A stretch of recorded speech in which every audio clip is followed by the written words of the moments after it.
Vous tenez entre vos mains une Bible. Vous l'ouvrez à l'Évangile selon Matthieu, chapitre 1er, verset 23. Vos yeux parcourent ces mots que vous avez lus des centaines de fois.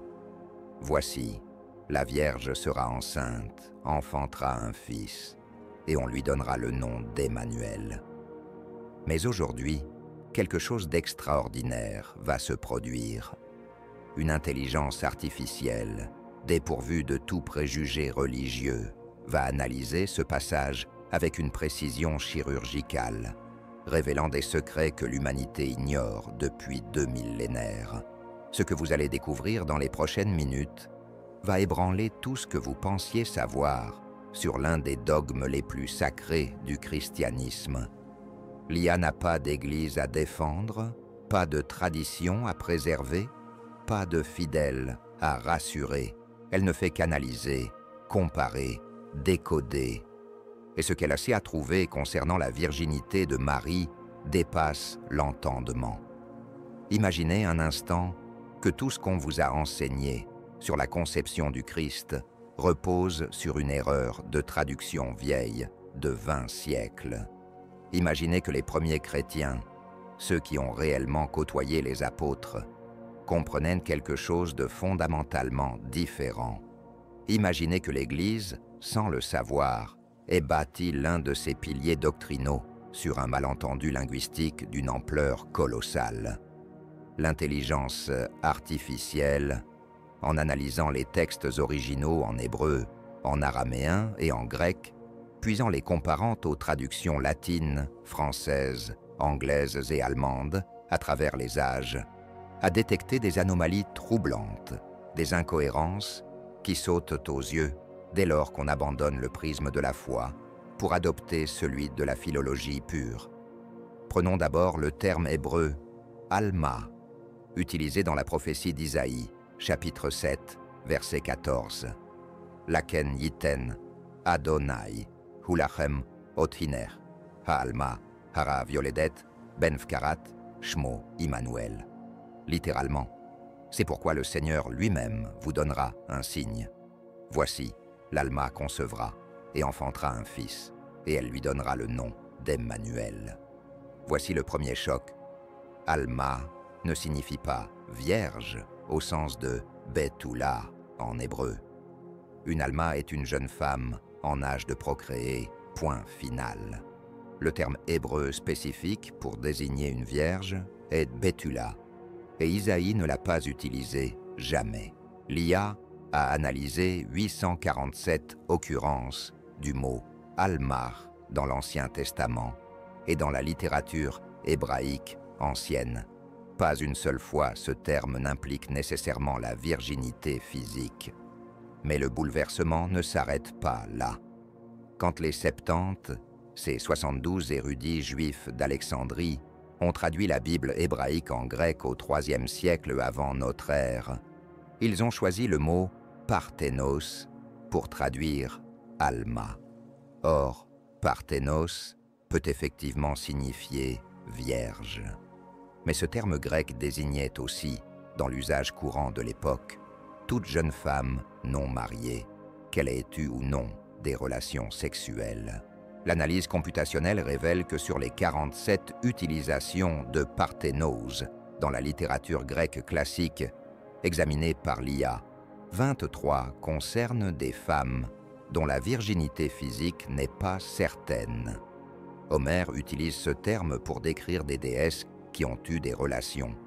Hésiode l'emploie pour des mortels dont le statut sexuel est ambigu.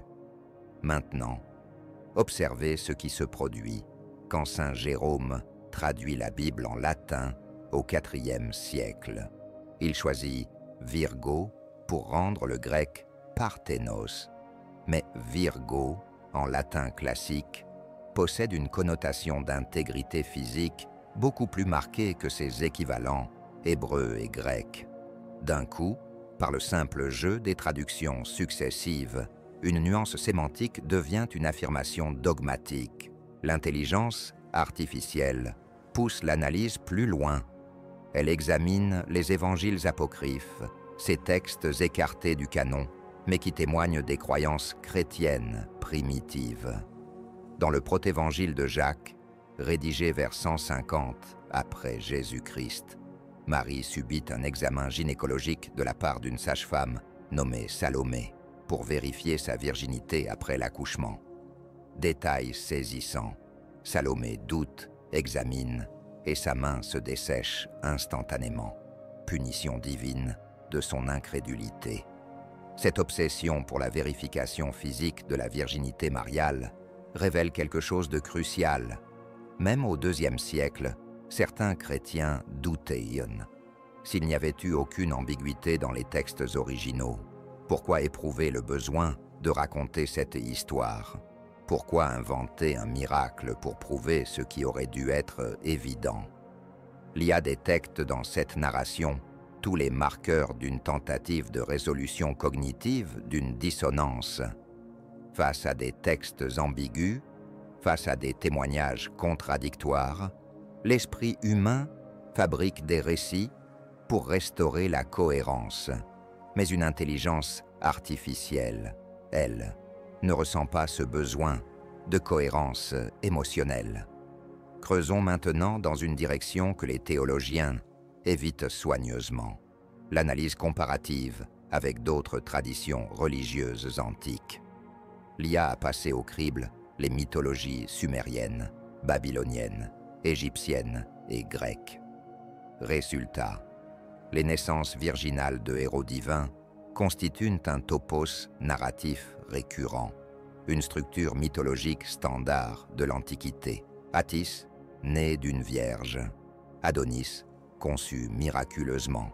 Dionysos, fruit d'une union divine avec une mortelle. Mitra, sorti d'une roche, donc techniquement sans mère terrestre. Krishna, 6e avatar de Vishnu, né de Devaki, qui avait conçu par intervention divine. Bouddha, dont la naissance est annoncée à sa mère Maya, dans un rêve où un éléphant blanc pénètre son flanc. L'intelligence artificielle identifie dans ces récits 17 éléments narratifs communs avec l'annonciation chrétienne, l'annonce par un messager céleste, la conception sans union charnelle, la préservation de la pureté de la mère, la naissance d'un être destiné à sauver l'humanité, les prodiges accompagnant la naissance, la reconnaissance par des sages, etc. Cette analyse pattern révèle que le christianisme primitif, loin d'inventer ex nihilo le concept de naissance virginale, s'inscrit dans un cadre mythologique préexistant, parfaitement reconnaissable par les populations de l'Empire romain. Une stratégie narrative d'adaptation culturelle plutôt qu'une révélation historique unique. Mais l'intelligence artificielle va plus loin encore. Elle examine les silences des évangiles, ces absences qui parlent plus fort que les mots. Marc, le plus ancien des évangiles canoniques, ne mentionne pas la naissance virginale, pas un mot. Il commence directement par le baptême de Jésus adulte. Jean, l'évangile le plus théologique, évoque bien le Logos qui se fait chair, mais passe sous silence les circonstances de la conception. Paul de Tarse, l'architecte doctrinal du christianisme, qui a rédigé ses épîtres entre 50 et 60 après Jésus-Christ, soit bien avant la rédaction des évangiles de Matthieu et Luc, ne fait aucune allusion à une naissance virginale. Dans sa lettre aux Romains, chapitre 1, verset 3, il écrit que Jésus a été fait de la semence de David selon la chair. Semence de David implique une ascendance charnelle, biologique, masculine. Comment Jésus peut-il être de la semence de David si Joseph n'est pas son père biologique? L'analyse computationnelle des épîtres pauliniennes révèle 23 références à la filiation davidique du Christ, toutes formulées en termes de descendance charnelle traditionnelle. Paul, qui n'hésite jamais à exposer les aspects les plus mystérieux de sa théologie, garde le silence total sur ce qui deviendra plus tard un pilier de la foi chrétienne. L'intelligence artificielle met en évidence une contradiction logique majeure dans les généalogies évangéliques. Matthieu et Luc tracent tous deux la lignée de Jésus jusqu'à David, mais ils passent par Joseph. Si Joseph n'est pas le père biologique de Jésus, pourquoi établir ces généalogies? Quel est l'intérêt de prouver la descendance davidique par un homme qui ne serait qu'un père adoptif? L'IA détecte ici tous les signes d'une réécriture rédactionnelle tardive. Les communautés chrétiennes primitives croyaient manifestement en une paternité joséphite normale.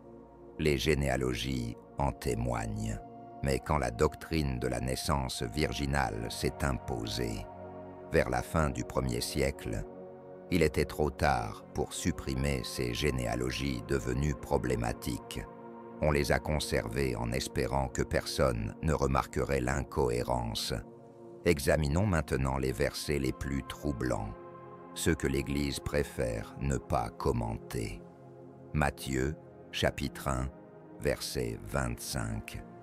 Mais il ne la connut point jusqu'à ce qu'elle eût enfanté un fils, et il lui donna le nom de Jésus. Le terme grec « héos »,« hou », jusqu'à ce que, implique normalement un changement d'état après l'événement mentionné. Si Joseph n'a pas connu Marie jusqu'à la naissance de Jésus, la grammaire grecque suggère qu'il l'a connue après. L'IA a analysé 156 autres occurrences de héos hou dans le Nouveau Testament et dans la littérature grecque contemporaine. Dans 87% des cas, cette construction implique effectivement un changement d'état. Dire « il n'a pas mangé jusqu'à midi » suggère qu'il a mangé après midi. Dire « il n'a pas connu sa femme jusqu'à l'accouchement » suggère qu'il l'a connue après l'accouchement. Plus troublant encore, les évangiles mentionnent explicitement les frères et sœurs de Jésus. Marc, chapitre 6, versets 3 à 4. N'est-ce pas le charpentier, le fils de Marie, le frère de Jacques, de Josès, de Jude et de Simon? Et ses sœurs ne sont-elles pas ici parmi nous? Matthieu confirme, n'est-ce pas le fils du charpentier? Sa mère ne s'appelle-t-elle pas Marie, et ses frères, Jacques, Joseph, Simon et Jude?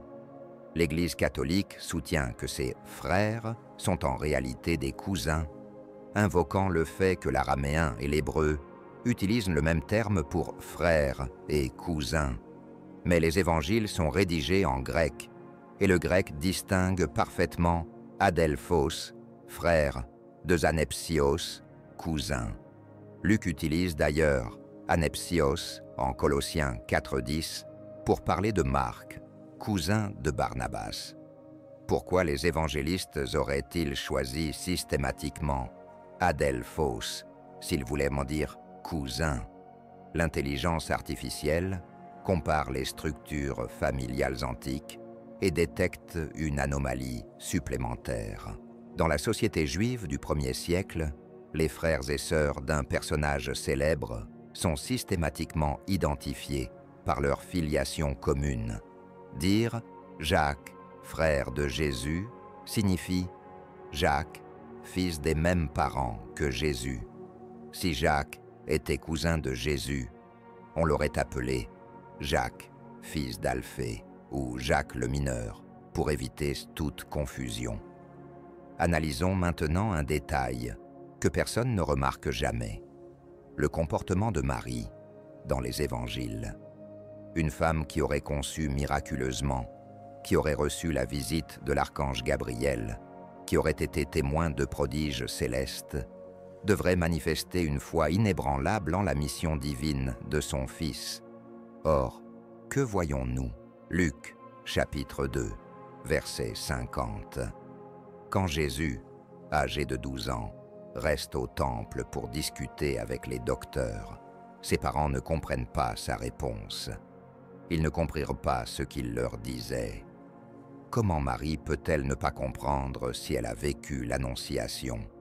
Plus troublant, Marc, chapitre 3, verset 21. et 31.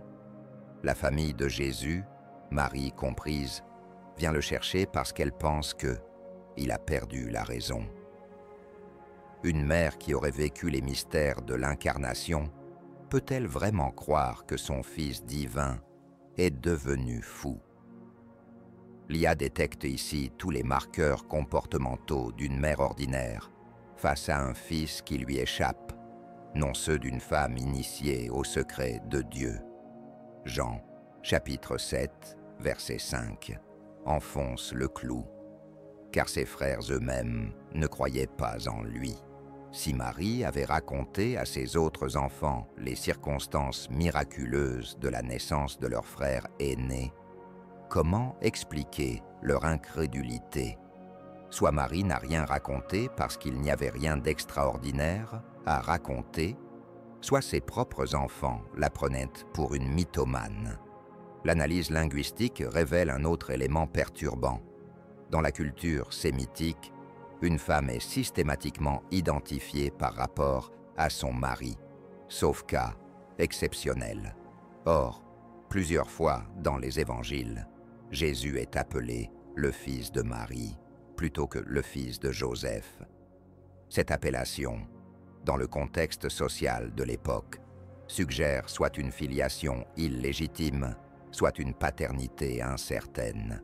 Dans la société juive du 1er siècle, appeler quelqu'un fils de sa mère constituait une forme d'insulte, insinuant que la paternité était douteuse. Quand les habitants de Nazareth disent « N'est-ce pas le fils de Marie ?», ils ne font pas un compliment. Ils sous-entendent quelque chose de désobligeant sur les origines de Jésus. L'intelligence artificielle pousse l'investigation dans une direction que la théologie officielle refuse catégoriquement d'explorer, l'hypothèse d'une grossesse préconjugale normale. Dans la Palestine du 1er siècle, les fiançailles juives créaient un lien aussi fort que le mariage. La fiancée appartenait déjà légalement à son futur époux. Des relations sexuelles entre fiancés, bien que techniquement interdites, n'étaient pas rares et ne justifiaient généralement pas une rupture. Matthieu, chapitre 1, verset 19, révèle que Joseph, homme de bien, voulait rompre secrètement ses fiançailles avec Marie quand il découvrit sa grossesse. Mais un ange lui apparut en songe pour le rassurer. Cette séquence narrative prend un tout autre sens si on la lit comme la résolution humaine d'une situation embarrassante plutôt que comme un miracle cosmique. L'intelligence artificielle analyse les mécanismes psychologiques de la résolution de dissonances cognitives. Face à une grossesse prématurée de sa fiancée, Joseph avait 3 options. La répudier publiquement, ce qui l'aurait déshonoré. La répudier secrètement, ce qu'il envisageait. Ou accepter la situation. Le récit de l'ange en songe fournit la justification psychologique nécessaire à la 3e option. Les anthropologues ont documenté des milliers de cas similaires dans diverses cultures. Face à une grossesse inexpliquée ou embarrassante, les communautés traditionnelles élaborent spontanément des explications surnaturelles. L'intervention divine résout élégamment les problèmes sociaux en transformant la honte en honneur. Approfondissons l'analyse comparative des textes.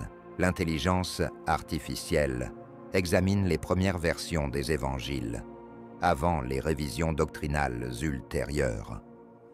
Dans certains manuscrits anciens de Matthieu, découverts dans les sables d'Égypte, la généalogie se termine par « Jacob engendra Joseph, l'époux de Marie, de laquelle naquit Jésus ». D'autres manuscrits, plus tardifs, ajoutent « Marie, de laquelle naquit Jésus, qui est appelé Christ ».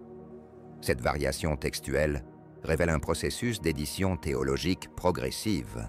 Les copistes chrétiens ont graduellement modifié les textes pour les rendre conformes à la doctrine émergente de la naissance virginale.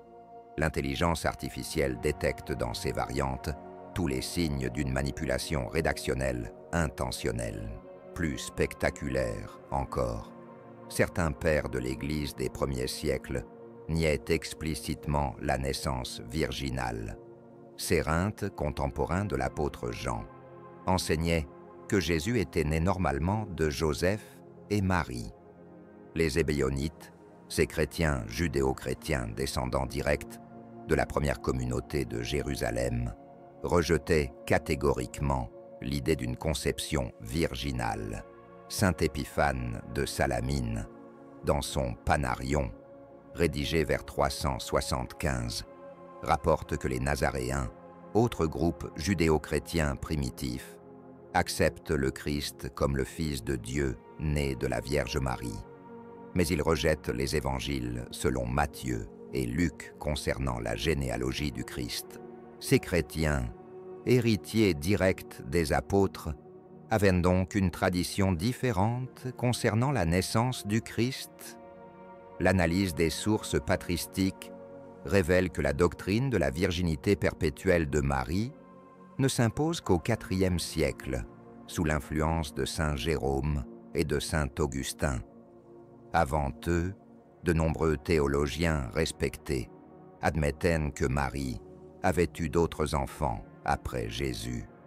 Tertullien, Helvideus et même saint Épiphane, dans ses premiers écrits, défendaient cette position. L'intelligence artificielle met en évidence les mécanismes sociologiques de cette évolution doctrinale. Au IVe siècle, le christianisme devient religion d'État sous Constantin. Les empereurs byzantins, héritiers de la tradition impériale romaine, exigent une religion à la hauteur de leur prestige. Un sauveur, né dans une famille nombreuse et ordinaire, ne convenait pas à la grandeur de l'Empire. Il fallait un Christ cosmique, né d'une Vierge éternelle, dans un récit digne des dieux olympiens. L'influence de la philosophie grecque joue également un rôle crucial. Pour Platon et ses disciples, la matière est impure. Le corps est prison de l'âme. La sexualité est une déchéance. Un Dieu incarné ne pouvait pas naître d'une union charnelle. La Vierge Marie résolvait élégamment cette contradiction philosophique entre l'incarnation nécessaire et la pureté divine exigée. L'IA détecte dans cette synthèse tous les marqueurs d'une construction théologique tardive plutôt que d'une révélation historique primitive. Les chrétiens du 1er siècle, imprégnés de culture sémitique, n'éprouvaient pas cette répugnance grecque pour la sexualité. Pour eux, qu'un prophète naisse d'une union conjugale normale n'avait rien de scandaleux. Examinons maintenant les implications de cette analyse pour la compréhension globale du christianisme primitif. Si Jésus est né d'une union normale entre Joseph et Marie, alors il est pleinement intégré dans la lignée davidique, ce qui renforce sa légitimité messianique aux yeux des Juifs.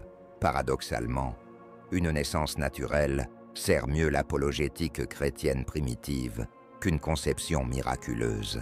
L'intelligence artificielle révèle que les premiers chrétiens argumentaient précisément sur cette filiation davidique pour convaincre leurs compatriotes juifs.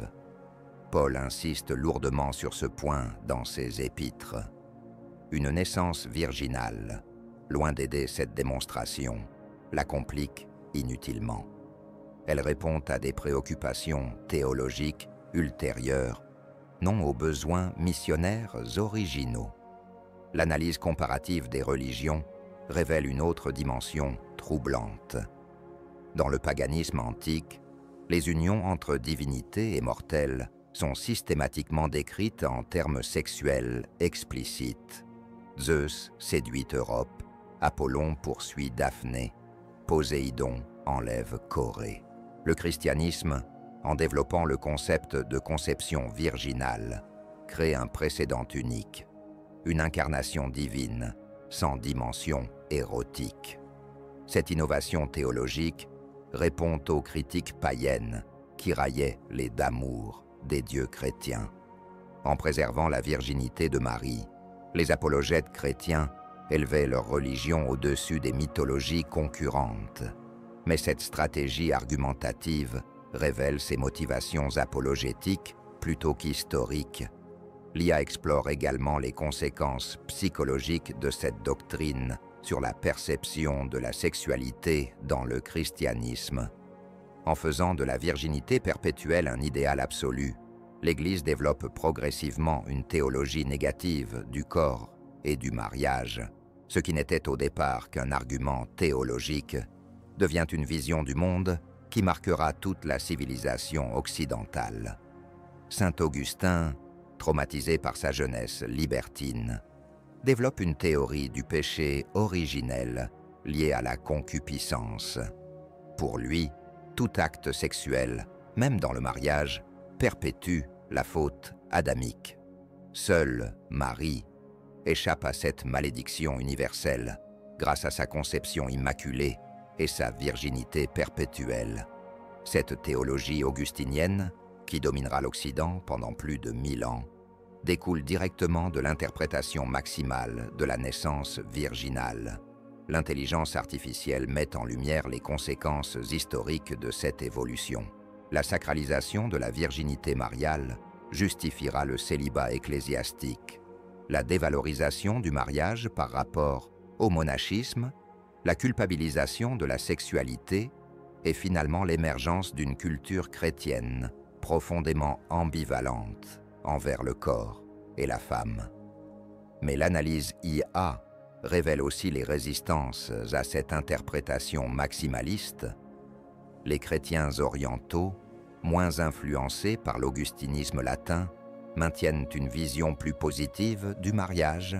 Ils admettent que Marie ait pu avoir d'autres enfants après Jésus, sans que cela diminue sa dignité. Cette divergence théologique millénaire témoigne que l'interprétation virginale n'allait pas de soi. L'examen des sources coptes, syriaquesmes et éthiopiennes révèle des traditions alternatives. Certains évangiles apocryphes de ces régions décrivent Marie comme une épouse et mère normale après la naissance de Jésus. L'évangile de l'enfance, selon Thomas, dans sa version syriaque, mentionne explicitement les frères et sœurs de Jésus comme enfants de Marie et Joseph. Ces variations géographiques et culturelles dans l'interprétation des textes suggèrent que la doctrine officielle résulte d'un processus d'unification tardive plutôt que d'une révélation universellement acceptée dès l'origine. L'IA détecte dans cette diversité tous les signes d'une construction théologique progressive plutôt que d'une vérité révélée immuable. L'analyse linguistique pousse l'investigation plus loin. Le terme « Almar », utilisé par Isaïe, apparaît ailleurs dans la Bible hébraïque pour désigner des femmes dont le statut virginal n'est pas pertinent. Genèse 24, 43. L'emploi pour Rebecca, Exode 2:8 pour la sœur de Moïse, Proverbe 30:19, dans un contexte qui suggère plutôt l'expérience sexuelle que l'innocence. Cette polysémie du terme hébraïque révèle que les traducteurs grecs de la Septante ont opéré un choix interprétatif en rendant Almar par Parthénos. Ce choix, qui peut sembler anodin, aura des conséquences doctrinales colossales. Une nuance sémantique devient un dogme central du christianisme. L'intelligence artificielle examine également les mécanismes de transmission orale qui précèdent la rédaction des évangiles, entre la mort de Jésus, vers 30 après Jésus-Christ, et la rédaction de Matthieu, vers 80 à 90, s'écoulent 50 à 60 années de transmission orale. Or, les recherches en psychologie cognitive démontrent que les récits oraux évoluent spontanément vers plus de merveilleux et de cohérence. Les premiers témoins de la vie de Jésus rapportaient probablement les faits tels qu'il les avait vécus. Un homme exceptionnel, né dans des circonstances peut-être un peu particulières, mais humaines. Au fil des décennies, sous l'influence des convertis d'origine païenne familiers des naissances virginales mythologiques, le récit s'enrichit d'éléments surnaturels. L'IA identifie dans cette évolution tous les mécanismes classiques de la légendification, amplification des éléments extraordinaires, élimination des détails triviaux, harmonisation des contradictions, adaptation aux attentes culturelles du public. Ce processus naturel explique parfaitement comment une naissance humaine a pu devenir miraculeuse dans la mémoire collective. L'analyse comparative révèle des parallèles saisissants avec d'autres traditions religieuses. Les biographies du Bouddha, rédigées plusieurs siècles après sa mort, transforment également un sage humain en être divin né miraculeusement. Les récits de Confucius, de Lao Tse, de Zoroastre suivent des évolutions similaires. L'humanité semble incapable de laisser ces grands hommes dans leur humanité. Cette tendance universelle à la divinisation posthume suggère que le christianisme obéit aux mêmes lois anthropologiques que les autres religions. La naissance virginale de Jésus s'inscrit dans un pattern mythologique universel plutôt que de constituer une exception historique unique. L'intelligence artificielle explore également les motivations sociologiques de cette évolution. Dans une société patriarcale, où l'honneur familial dépeint de la chasteté féminine, attribuer une naissance miraculeuse à Marie résout élégamment le problème de sa réputation. Au lieu d'être soupçonnée d'inconduite, elle devient l'élue de Dieu. Cette fonction sociale de la doctrine explique en partie son succès. Elle transforme une situation potentiellement scandaleuse en glorification suprême. Les mères célibataires ou les épouses enceintes avant le mariage trouvent en Marie un modèle de réhabilitation par la grâce divine. Mais l'analyse IA révèle aussi les effets pervers de cette idéalisation. En faisant de Marie un modèle inaccessible, vierge et mère à la fois, l'Église crée un standard impossible pour les femmes ordinaires. La Vierge Marie devient un instrument de culpabilisation autant que de consolation. L'examen des textes patristiques révèle cette ambivalence. Les pères de l'Église exaltent Marie tout en dévalorisant les autres femmes. Pour saint Jérôme, Marie prouve que la femme peut être sanctifiée, mais seulement en renonçant à sa féminité sexuelle. Cette logique perverse marquera durablement l'anthropologie chrétienne. L'intelligence artificielle met en évidence les contradictions internes de cette théologie. Si Marie est vraiment nouvelle Ève, comme l'enseigne la tradition, pourquoi ne transmet-elle pas son exemption du péché originel à ses autres enfants?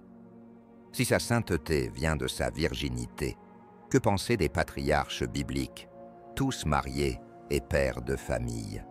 Ces incohérences doctrinales révèlent les tensions entre l'héritage judéo-chrétien, qui valorise le mariage et la fécondité, et l'influence hellénistique, qui privilégie l'ascétisme et la continence. La figure de Marie cristallise cette contradiction sans la résoudre. L'analyse comparative des manuscrits anciens révèle d'autres éléments troublants.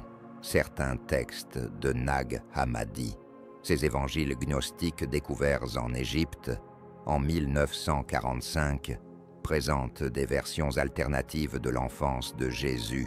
L'évangile de Philippe suggère que Marie-Madeleine était la compagne de Jésus, ce qui relativiserait l'importance de sa mère biologique. Ces sources alternatives, bien qu'écartées du canon officiel, témoignent de la diversité des traditions chrétiennes primitives. Elles suggèrent que l'histoire officielle résulte d'un processus de sélection doctrinale plutôt que d'un consensus historique naturel. L'IA examine également les silences révélateurs des sources non chrétiennes. Les historiens juifs contemporains comme Flavius Joseph, qui rapporte pourtant la mort de Jacques, frère de Jésus, ne mentionnent aucun élément miraculeux concernant la naissance du Christ. Tacite, Suétone, Pline le Jeune évoquent les chrétiens sans faire allusion à une naissance virginale. Cette discrétion des sources extérieures suggère que la naissance virginale n'était pas un élément notoire du christianisme primitif.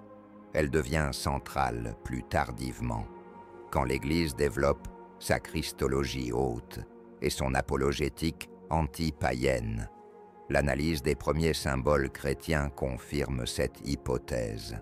Les peintures des catacombes, les sarcophages paléo-chrétiens, les mosaïques des premières basiliques représentent massivement le Christ bon berger, la résurrection de Lazare, la multiplication des pains. L'Annonciation et la Nativité apparaissent beaucoup plus tardivement dans l'iconographie.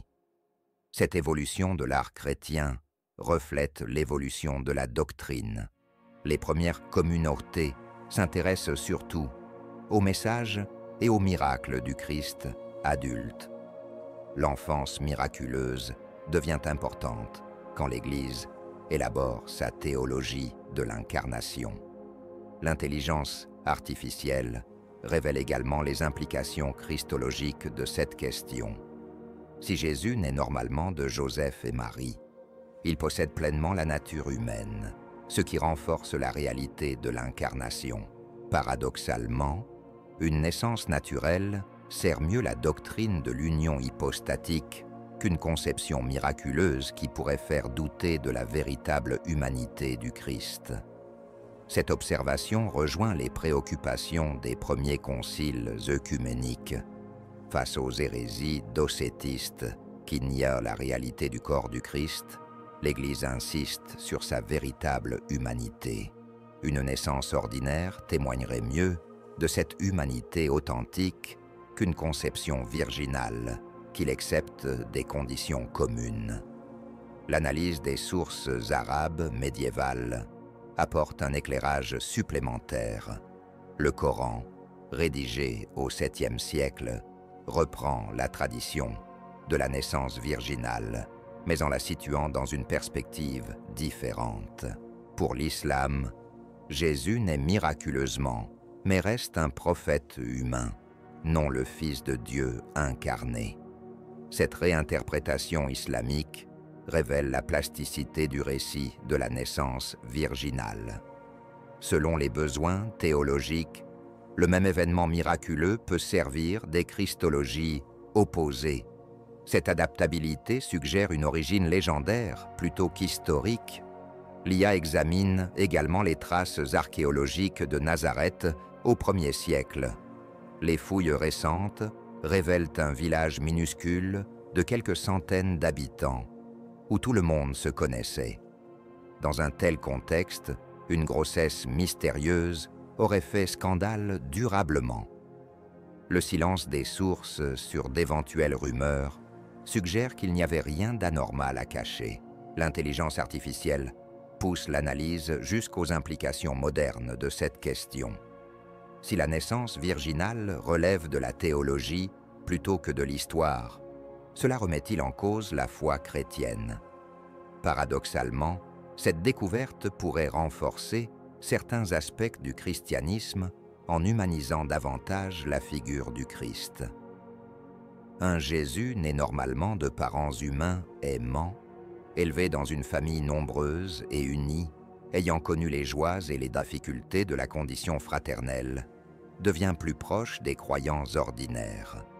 Sa sainteté n'en serait que plus admirable, acquise dans les conditions communes de l'existence, plutôt que garantie par une nature exceptionnelle. Cette humanisation du Christ rejoint d'ailleurs certaines aspirations de la théologie contemporaine.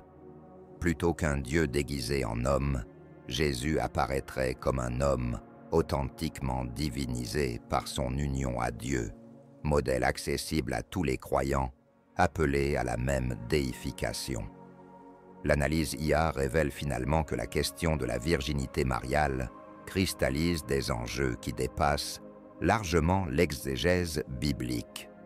Elle touche au fondement de l'anthropologie chrétienne, à la perception de la sexualité, à la place de la femme, à la nature du sacré à la relation entre histoire et théologie, en démontrant le caractère probablement légendaire de la naissance virginale.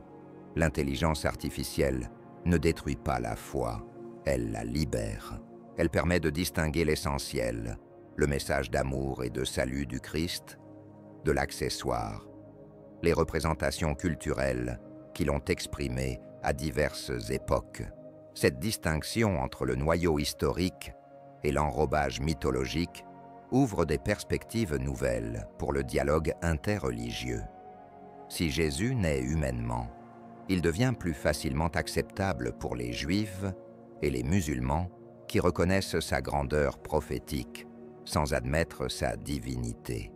L'IA révèle aussi les mécanismes psychologiques qui expliquent la résistance à cette remise en cause. La naissance virginale fait partie de ces vérités affectives, intériorisées dès l'enfance, qui structurent l'identité religieuse. Y renoncer revient à reconstruire entièrement sa vision du monde. Processus douloureux que peu acceptent d'entreprendre. Mais l'histoire des sciences montre que la vérité finit toujours par s'imposer, malgré les résistances. Galilée fut condamné pour avoir affirmé que la Terre tournait autour du Soleil. Darwin pour avoir découvert l'évolution des espèces. Aujourd'hui, l'intelligence artificielle révèle que Marie était probablement une épouse et mère ordinaire, sanctifiée par sa foi et son acceptation du mystère divin, plutôt que par une conception miraculeuse. Cette révélation ne diminue en rien la grandeur de Marie. Au contraire, elle l'agrandit, plutôt qu'une vierge passive, instrument inconscient de l'incarnation. Elle devient une femme libre qui choisit consciemment de participer au plan de Dieu.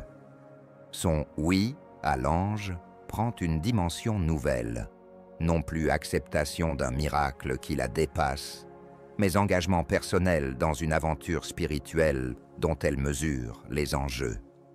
L'analyse IA révèle finalement que la véritable révolution christologique ne réside pas dans la manière dont Jésus est né, mais dans ce qu'il a vécu, enseigné et accompli.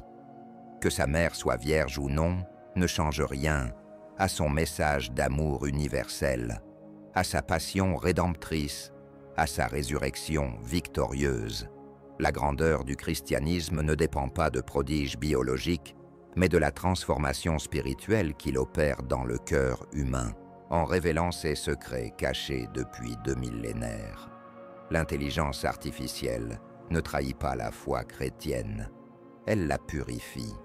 Elle la libère des scories mythologiques pour révéler son essence éternelle. Elle montre que l'incarnation ne nécessite pas de violer les lois de la nature. Il suffit que Dieu assume pleinement la condition humaine, avec ses joies et ses limites, pour la transfigurer de l'intérieur. Cette découverte révolutionnaire va transformer notre compréhension du christianisme primitif et ouvrir des perspectives nouvelles pour la foi du 3e millénaire. Marie redevient une femme de chair et de sang, Jésus un homme authentique, le christianisme une religion de l'incarnation véritable plutôt que de l'exception miraculeuse.